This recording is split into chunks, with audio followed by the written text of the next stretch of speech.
औज़ुबिल्लाहिमिनश्शैतानिर्रजीम बिस्मिल्लाहिर्रहमानिर्रहीम। अस्सलामुअलैकुम to all viewers. उम्मीद करती हूँ आप सब खैरियत से होंगे और मेरी दुआ है कि अल्लाह पाक आप लोगों को जहाँ भी रखे खैर खैरियत से रखे और अपनी अमान में रखे, आमीन सुमा आमीन। अच्छा जी, तो आज भी जो है वो हम क्लास 6 का जो है वो क्लास 6 की new Oxford modern English 3rd edition जो है उसका एक चैप्टर करेंगे। ये आप देखिए पेज नंबर 105 पर जो है वो एक पोएम है, the way through the woods. तो इसके जो है वो आपको पता है पोएम के अंदर जो है वो स्टैंजास वगैरह होते हैं, आरटीसी है, रेफरेंस टू कॉन्टेक्स्ट है और जो है ये अंडरस्टैंडिंग द पोएम है। तो आइए इसकी एक्सरसाइज की तरफ एक्सरसाइज करते हैं। इसका ऊपर डेट डाल दीजिएगा।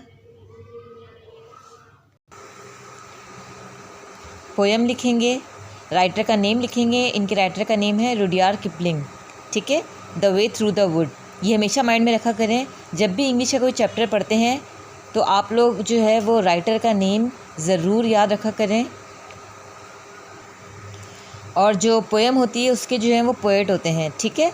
तो ये हमेशा जो है वो पेपर्स में इसके हवाले से क्वेश्चन ज़रूर आता है। जो राइटर होता है, जो पोएट होता है, तो ये बच्चे इस चीज़ को इग्नोर कर देते हैं, बट ये आप लोग माइंड में ज़रूर रखा करें, ठीक है। चलिए बढ़ते हैं एक्सरसाइज की तरफ। एक्सरसाइज ए है इसकी, अंडरस्टैंडिंग द पोएम। नंबर 1 है answer the following questions. A is what is hidden in the woods. Answer is an old road that was closed down 70 years ago is hidden in the woods. B is how is it hidden? Answer is during such a long time of 70 years the road was hidden by weather, rain and plants. C is why do the animals fear not man in the woods? Answer, the animals do not fear man in the wood because they see so few of them. D is what mysterious sound might you hear in the woods? Answer is mysterious sounds you might hear in the woods are an other whistling to its mate, the beat of a horse feet and the swish of skirt in the dew.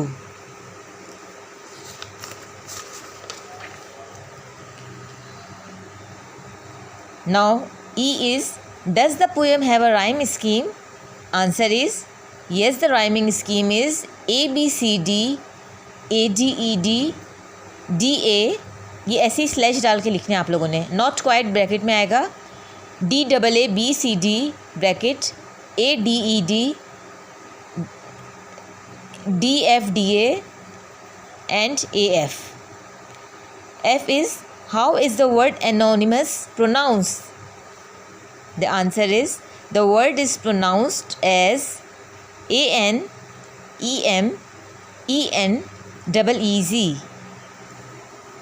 ये lengthy questions हो गए। अगर किसी का कोई part रह गया तो ये स्क्रीनशॉट ले सकते हैं इसका, ठीक है। आप लोग इसका स्क्रीनशॉट ले लीजिए। Okay, now come to another question, that is number 2। Answer the following questions and these questions are more difficult. Discuss them first. Now G is where might the road have led?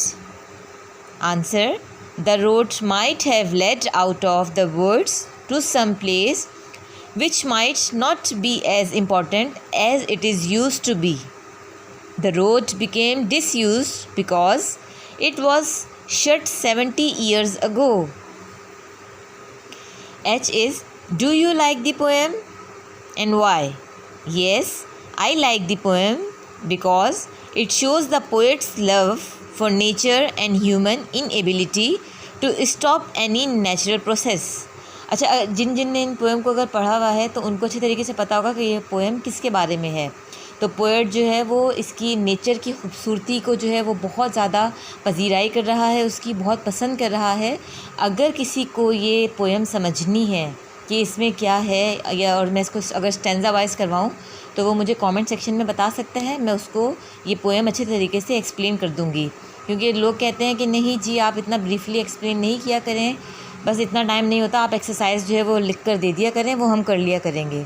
Fast दौर है आजकल का, बच्चे यही मांगते होंगे मेरे ख्याल से। मगर अगर किसी को एक्सप्लेनेशन चाहिए इसकी तो आप लोग मुझे बता दीजिएगा, मैं आपको जो है वो दे दूँगी। स्क्रीनशॉट अगर किसी ने लेना है इसका तो ले लीजिए। Okay, so now come to another question, that is answer the following question with reference to context. ये वही आरटीसी है, ठीक है। इन्होंने जो है वो हमें एक लाइन दे दी है और उसमें से जो है वो क्वेश्चंस बनाकर दिए हैं, हमें जो है वो उसके आंसर्स देने हैं कि ऐसा क्यों हुआ था और किस लिए हुआ था। जी, so the question is whether and rain have undone it again. Now question is, what does the it refer to? Answer, the road through the woods. 2 is, what happened to it year ago? Answer, they shut it. 3rd is, what has happened to it since then and how has it changed? Answer is, now you would never know that there was once a road through the woods. Trees have been planted. It is overgrown. Badgers and other animals roll about over where it once passed. Screenshot लेना है तो ले लीजिए इसका।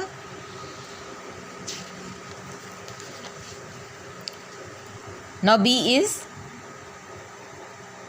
as though they perfectly knew the old lost road through woods. Sorry, ये lost है, the old lost road through woods. Now question number is 1, who knew this? Answer is the horse and rider. Question number 2 is, what did they do on the road? Went throughout the road. Are the road, the sounds and the people real or imaginary, or why?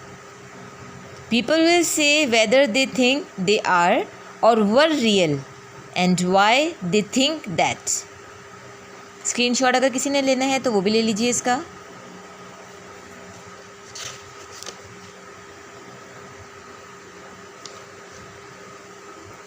अच्छा, ये आप page number इसका 107 पर आएंगे तो इसका question number 3 है, underline the straight syllable in the following words, से देम अलाउड फर्स्ट। ठीक है, सिलेबल जो है वो कौन से होते हैं? वो वर्ड्स होते हैं जिनको अगर स्ट्रेस करें, मतलब खींच के अगर पढ़ें तो वो अच्छा। पहली बात तो ये कि वॉवेल्स उसमें ज़रूर होते हैं और जब हम उस वर्ड को बोलते हैं तो वो वर्ड हमारा जो है वो खींचा चला जाता है। तो ये है, हमने अंडरलाइन करने हैं इनमें से सिलेबल वर्ड्स को। ये अगर इसका स्क्रीनशॉट किसी ने लेना है तो वो ले लीजिए, ये मैंने अंडरलाइन करके रखे हैं। कलर है, ऑनेस्ट है, never, admit, about, awake, instant, control, avoid, human, pupil, insect, complete, below, table. जी, तो होपफुली आज की वीडियो आप लोगों के लिए फ़ायदेमंद रही होगी। कोशिश तो मैं अपनी पूरी कर रही हूँ कि इसमें से आप लोगों को जो है वो समझा सकूँ, मैसेज कन्वे कर सकूँ। अपना जो है वो 100% दे रही हूँ मैं आप लोगों को। बाकी ये है कि अगर आप लोगों को कुछ भी प्रॉब्लम हुई हो, कुछ भी मसला हो इसके अंदर, कोई क्यूरी हो तो वो आप मुझे बता दीजिएगा। बाकी आधी एक्सरसाइज इसकी जो है वो मैं नेक्स्ट वीडियो में इंशाल्लाह ताला जो है वो करवाऊँगी। और इस दुआ के साथ कि अपना बहुत सारा ख्याल रखिएगा और अल्लाह पाक आप लोगों को जहाँ भी रखे अपनी अमान में रखिए और अपने सिवा किसी का भी मोहताज न करे। और मुझे भी अपनी दुआ में याद रखिएगा। अपना बहुत सारा ख्याल रखिएगा। अल्लाह हाफ़िज़। और एक बात और प्लीज़, अगर चैनल पे न्यू हैं तो चैनल को सब्सक्राइब करना मत भूलिएगा। जज़ाकल्लाह।